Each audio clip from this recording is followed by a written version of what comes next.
అదే మాదిరిగా దత్తపుత్ర దత్తపుత్ర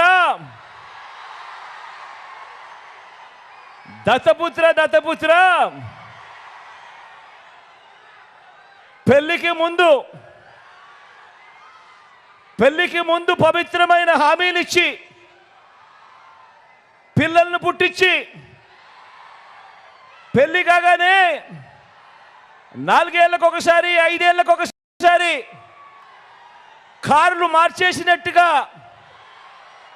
భార్యలను వదిలేసి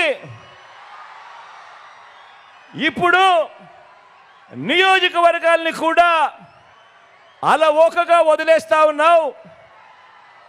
ఏం మనిషివయ్యా నువ్వు అని చెప్పి ఆయనను అడిగా. అందుకే దత్తపుత్రుల్లో కూడా ఈ మధ్య కాలంలో బీపీ బాగా కనిపిస్తూ ఉంటుంది.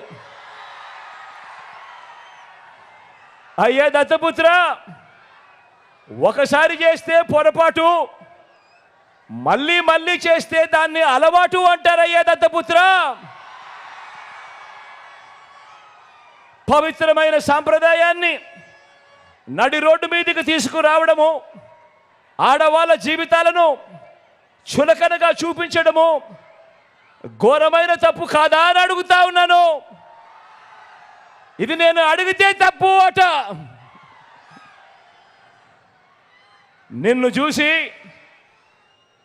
చూసి ఇదే తప్పు ప్రతి ఒక్కరూ కూడా చేయడం మొదలు పెడితే, ఇలా 5 ఏళ్లకు ఒకసారి 4 ఏళ్లకు ఒకసారి భార్యలను మార్చడం మొదలు పెడితే అక్క చెల్లెమ్మలు బ్రతుకులేం కావాలి అని కనీసం ఆలోచన కూడా చెయ్యని ఈ పెద్ద మనిషిని నువ్వు చేస్తా ఉన్నది తప్పు కదయ్యా అని అంటే చాలు, ఆ పెద్ద మనిషిలో కూడా బీపీ విపరీతంగా పెరిగిపోతుంది. ఇలా ఇలా ఇలా ఊగిపోతూ ఉంటాడు.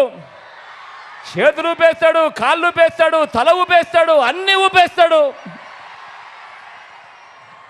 ఆయన బీపీని అసలు తట్టుకోలేము.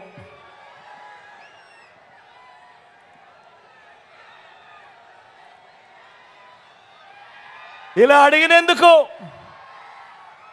అడిగినందుకు చంద్రబాబుకు కోపం, ఇలా అడిగినందుకు దత్తపుత్రుడికి కోపం.